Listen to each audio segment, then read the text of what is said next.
There comes a time in every person's life when the things they used to believe start falling apart, when the world outside no longer matches the world they want to live in. That is when they begin searching for something more, something deeper, something that can truly change everything. And this is exactly where the teachings of Neville Goddard step in. At first glance, they may seem unbelievable, too simple, maybe even a bit strange. But once you start to apply what Neville taught, something begins to shift. It starts with a small realization, maybe a better feeling or a clearer mind. Then something strange happens. The outside world begins to bend to match the inner world. That is the moment you realize you're not stuck, you're not a victim of your circumstances, you are the cause. And with that realization, the impossible starts becoming possible. Neville Goddard taught that imagination is not just a tool for entertainment. It is not just for dreams or wishes. It is the very power of creation itself. According to Neville, imagination is God in action. It is the power that shapes your reality. Whatever you hold in your imagination, with feeling, belief, and consistency, begins to take form in the world around you. It does not matter if the goal seems impossible. It does not matter if you do not know how it will happen. All that matters is that you see it, believe it, and live in it within your imagination. That alone sets the wheels in motion. That alone starts bending reality toward your imagined outcome. This is not magic. It is not a trick. It is a law, a principle, just as real as gravity, but invisible to the eye and only seen through experience. Think about something in your life right now that feels out of reach. Maybe it is a relationship that seems lost, or a financial goal that feels too big. Maybe it is healing. Maybe it is peace. Maybe it is something you don't even want to say out loud because it seems too far gone. Neville would tell you to stop looking at what is and instead begin seeing what could be. He would tell you to close your eyes and imagine the end result as if it has already happened. Feel it, hear it, see it, live in it until it becomes more real than your current reality. Because in truth, it already is the moment you imagine it and accept it in your consciousness. You have planted the seed, and that seed will grow if you don't dig it up with doubt. What keeps most people stuck is not that they lack ability. It is not that they're cursed or unlucky. It is that they keep repeating the same inner story over and over again. They react to the world instead of creating it. They let circumstances define what they believe is possible. But Neville flipped that idea on its head. He taught that if you change your assumption, your outer world must change to match it, not the other way around. This is where people get confused because they want to see proof before they believe. But with Neville, it is the opposite. You believe first, and then you see your belief is the cause, your world is the effect. And once you really get that, you start walking differently, you speak differently, you feel differently, and the world cannot help but follow your lead now. This does not mean you will never face challenges. It does not mean everything will be smooth and perfect, but it does mean you're no longer a slave to what happens to you. Begin to see everything, even delays and setbacks, as part of the unfolding of your desire. Neville called this living in the end. It means assuming the feeling of the wish fulfilled right now, not someday, not when things improve, not when people change, but now in this moment. That is the secret. That is the shift. When you live in the end, when you think, feel, and act as if your desire is already true, the impossible starts bending toward you. You might ask, but how can imagination alone create real changes in the physical world? Neville would answer with a question of his own. How do you know anything exists without first imagining it? Everything you see was once invisible. Everything created was once imagined. A house begins as a vision. A song begins as a feeling. A relationship begins as a thought held in the heart. The outer world is nothing more than crystallized imagination.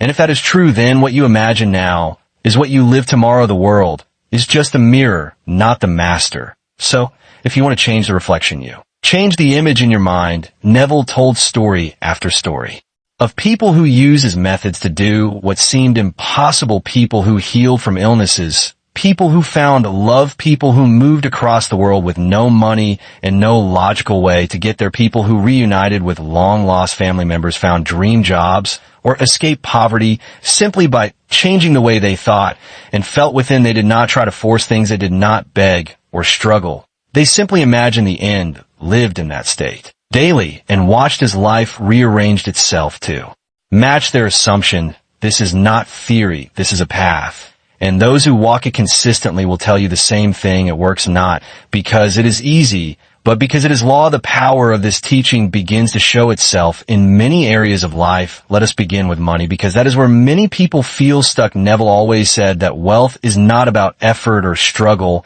It is about consciousness. If you see yourself as poor or lacking that, it becomes your reality, not because the world wants to punish you, but because your inner state is reflected outside. Money is not something you chase. It is something you attract by the state you occupy. If you imagine wealth, if you feel abundance, even when your bank account says otherwise, the world begins to shift to support that new belief. But if you keep reacting to what you see, you keep creating more of the same. So the key is to go within, close your eyes, imagine what it feels like to be free financially. Imagine having more than enough. Imagine doing what you love without fear of running out. When that becomes your dominant feeling, your outer world cannot help but respond. And it will respond not through effort, but through inspiration.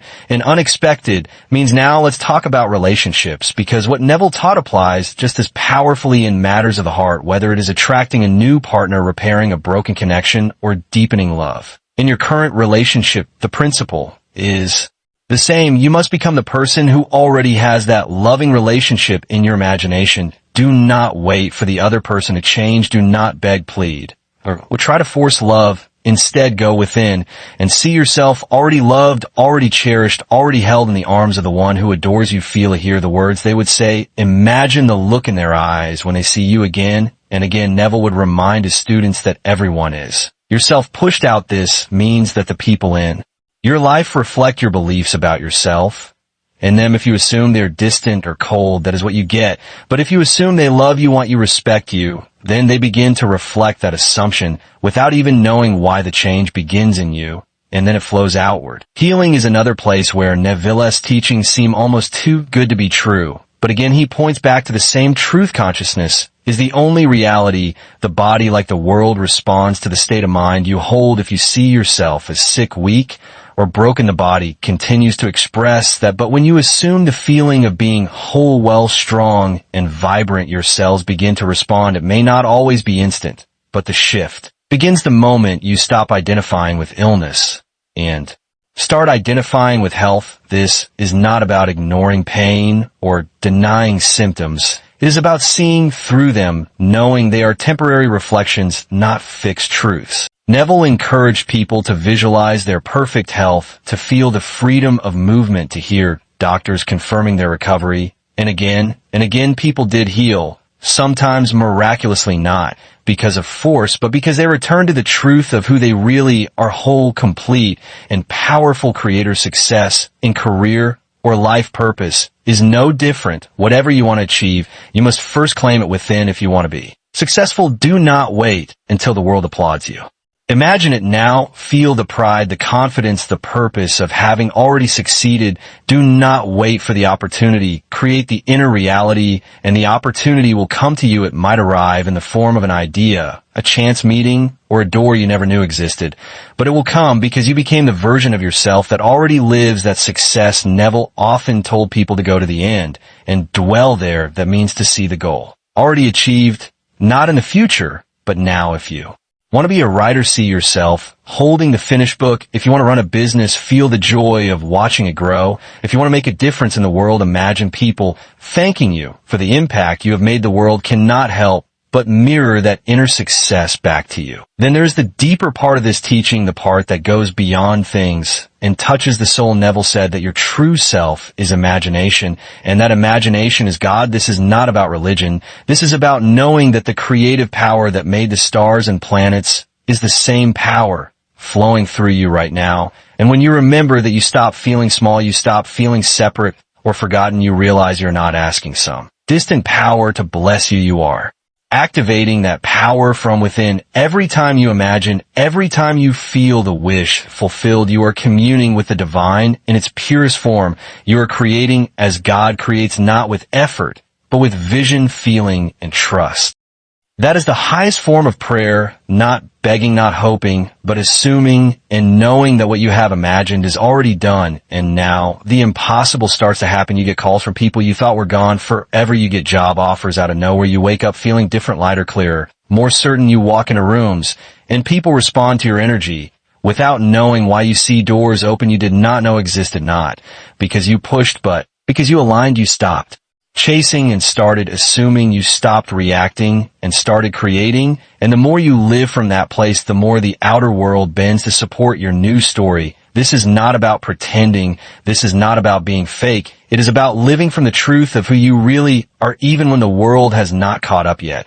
And when it does catch up, it feels like a miracle, but it was never a miracle. It now you stand in a place where the line between impossible and inevitable has disappeared. What used to seem far away is now close. What once felt too big now feels like yours. What once belonged to others now flows to you with ease. You're no longer chasing. You're no longer hoping. You're no longer doubting. Because now you know, now you understand that everything begins and ends in your own imagination. You have remembered the secret not as something new, but as something ancient, something eternal, something that was always within you waiting to be awakened. You do not need permission to change. You do not need signs from the world to prove your vision is real. You are the proof, your state of being, your inner assumption, your emotional acceptance. That is the power, that is the cause, that is the seed from which your whole life grows. And now that you know, you can never go back, not truly, not for long. Because you have felt it, you have tasted what it means to live from the end, to speak from the end, to move in the world as the version of yourself who already has what you once thought was out of reach. So speak to yourself in new ways. I am loved. I am chosen. I am abundant. I am healthy. I am free. Say it not to convince the world, but to rewire your own being. And when you begin to believe it, feel it. And live it, the world will not resist. It will obey. It must obey. Because the world is yourself pushed out, and your inner command becomes the outer result. This is the every time you look around and see something that contradicts your vision, smile quietly to yourself. And remember, that is old news, that is. The past playing out. You are not the old version anymore. You are not the version who doubted, who feared, who begged. You are the version who knows you're the version who walks with certainty, who lives from the end, who expects the miraculous and receives it not with shock, but with gratitude. And when you do receive it, and you will look back not with surprise, but with deep knowing. You will say, of course, it came, of course, it happened, of course, it unfolded exactly as I imagined. Because that is how it works. That is how it always worked. The world is not deciding for you. You're deciding for the world. So go on now. Imagine, boldly, love fully, speak powerfully, walk freely, live intentionally, and most of all assume the feeling of the wish fulfilled no matter what. Because in doing so you become what Neville called the operant power, the one who acts, the one who assumes, the one who dares. And when you dare to assume the impossible becomes your reality. And when someone asks, how did you do it? How did your life shift so completely? You will smile and say, I simply imagined differently. I stopped believing the world and started believing my vision. I lived in the end, and the end came to meet me, and it will always meet you too if you just believe that it is already done. Now go and assume it is done. Walk in the feeling of your wish fulfilled and watch as the world bends to catch up with your imagination. Because when you live this way, even the impossible becomes normal.